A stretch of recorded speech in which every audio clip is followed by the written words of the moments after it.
వ్యక్తులు కావచ్చు, లేకుంటే ఇంకో రకమైనటువంటి వ్యక్తులు కావచ్చు, పిలుచుకుంటా ఉంటారు. అంటే ఆ వేదికకు, ఆ కార్యక్రమాలకు. అలాంటప్పుడు ఈ టీడీపీ పార్టీ కూడా అంత ఓపెన్‌గా, ఇప్పుడు అక్కడ టీడీపీ ప్రెసిడెంట్ యాదవ్ ఉన్నారు. ఆయనతోని మాట్లాడించి ఇంటర్నల్‌గా చూసుకుంటే బాగుండేది. ఇట్లా పెద్ద రాద్ధాంతం చేసేసరికి అందరూ కూడా ఒక రకమైన భావన కలుగుతుంది. అంతే తప్ప ఇక్కడ వేరే ఉద్దేశాలు కాదు. మీరు కిరణ్ గారు మీరు చెప్పండి, ఒక విద్యార్థి నాయకుడిగా మీరు చూస్తున్నారు కదా. సార్, దీంట్లో మొదటిగా చూడాల్సిన ఇష్యూ ఓపెన్గా వచ్చి, అంటే అన్ని ఒక రాష్ట్ర స్థాయి నాయకుడు విగ్రహ ఓపెనింగ్ దగ్గర అందరినీ పిలుస్తారు. నార్మల్గా ఆర్గనైజర్స్ అన్ని పార్టీల వాళ్ళని పిలిచే అధికారం ఉంటుంది, ఆనవాయితీ కూడా ఉంటుంది. పిలిచారో కొందరు అంటున్నారు పిలవలేకుండానే వచ్చారని. పిలవకుండా కూడా కొన్నిసార్లు లీడర్లు వచ్చి, ఎందుకంటే ఇదేదో ఒక పార్టీకి సంబంధించిందో లేకపోతే ఒక వర్గానికి సంబంధించిన ఈవెంట్ కాదు కాబట్టి, పబ్లిక్ ఈవెంట్ కాబట్టి వచ్చారు.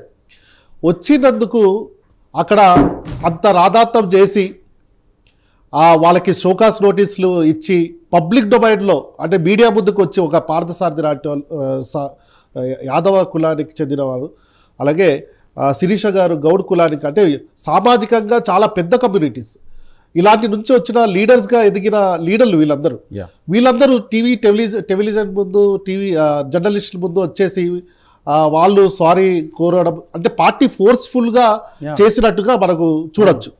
సో రెండో విషయం ఏంటంటే, ఈరోజు లోకేష్ గారు ఇన్వాల్వ్ అవ్వడం, అంటే లోకేష్ గారు ఈ ఇష్యూలోకి ఇన్వాల్వ్ అవ్వడం, అంటే ఏ స్థాయిలో ఇన్వాల్వ్ అయ్యారు అన్నది కూడా ఒక మా అందరికి కూడా ఒక డౌట్. ఎందుకంటే పార్టీ అధ్యక్షుడు ఉన్నాడు, నేషనల్ ప్రెసిడెంట్ ఉన్నారు, స్టేట్ ప్రెసిడెంట్ ఉన్నారు. ఇలాంటి వీళ్ళు ఇన్వాల్వ్ అవ్వకుండా లోకేష్ గారు ఇన్వాల్వ్ అయ్యి వాళ్ళ స్థాయికి సమానంగా ఉన్న, అంటే పార్టీ లెవెల్లో వాళ్ళ స్థాయికి సమానంగా ఉన్న వాళ్ళు కూడా ఇన్వాల్వ్ అయ్యి చేయడం కూడా ఇది ఒక రకంగా చూస్తే కనుక తప్పుద పట్టేటట్టుగానే ఉంది.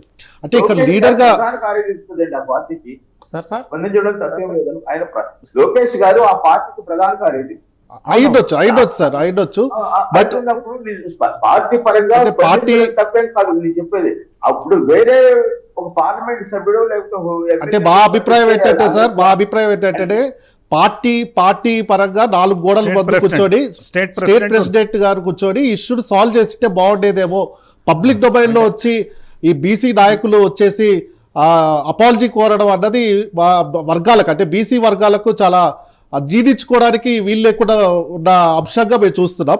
అలాగే చూసుకుంటే ఇప్పుడు లచ్చన్న గారు చూసుకుంటే, ఆయన జీవితం మొత్తం చూసుకున్నట్లయితే మనం ఎక్కడ కూడా టెక్స్ట్ బుక్లో చూడం లచ్చన్న గారి కాంట్రిబ్యూషన్స్. ఇంత కాంట్రిబ్యూషన్స్, ఒకటి ఫ్రీడమ్ స్ట్రగుల్ నుంచి, తర్వాత ట్రేడ్ యూనియన్ నుంచి, తర్వాత రైతు సంఘాల నుంచి, ఆ తర్వాత మెజార్టీగా ఈ బడుగు బలహీన వర్గాలు, ముఖ్యంగా బీసీ వర్గాల కోసం పోరాడిన ఆయన జీవితం మొత్తం పోరాటంలోనే ఉన్నారు. 35 ఏళ్ళు ఆయన సర్వీస్, లెజిస్లేటివ్ సర్వీస్ అంతా కూడా బీసీల కోసమే పోరాటంలో ఉన్నారు. కానీ ఇది ఎక్కడ కూడా సిలబస్లో చూడము. రేపు పొద్దున మళ్ళీ భారతరత్న అవార్డుకి అర్హత ఉన్న ఆంధ్రప్రదేశ్ నుంచి కానివ్వండి, తెలుగు రాష్ట్రాల నుంచి ఉన్న వాళ్ళు ఎవరైతే అర్హత ఉన్నారో అంటే అది గౌతు లచ్చన్న గారే అర్హత ఉన్న, హయ్యెస్ట్ అర్హత ఉన్న వ్యక్తి గౌతు లచ్చన్న గారు.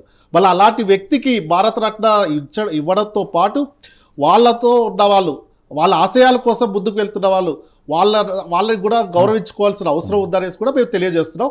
అలాగే ఈ ఈవెంట్లో, పర్టికులర్ ఈవెంట్లో ఆయన ఒక్కరే కాదు, అంటే జోగి రమేష్ గారే కాకుండా అక్కడ బీసీ సంఘాల నాయకులు కూడా చాలా మంది పాల్గొన్నారు.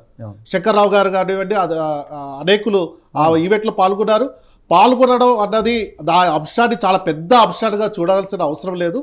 ఇంకా పార్టీ ప్రౌడ్గా ఆ పార్టీ నుంచి పార్టిసిపేట్ చేసినందుకు అభినందించాల్సింది పోయి షోకాస్ నోటీసులు ఇచ్చి రాధాంతం చేసి వాళ్ళ పరువు తీసేంత స్థాయికి వెళ్ళారంటే అది బీసీ వర్గాలకు, బీసీ యూత్ కానివ్వండి, బీసీ వర్గాలకు కానివ్వండి, అది జీర్ణించుకోవడానికి సాధ్యం కాని అంశంగా మేము చూస్తున్నాం sir. Okay, thank you sir. Purnachandra గారు, ఇందాక మన బ్రహ్మయ్య గారు చెప్పినట్టు, తర్వాత కిరణ్ గారు చెప్పినట్టు భారతరత్నకు అర్హుడు తెలుగు 2 రాష్ట్రాలలో, సౌత్ ఇండియాలో ముఖ్య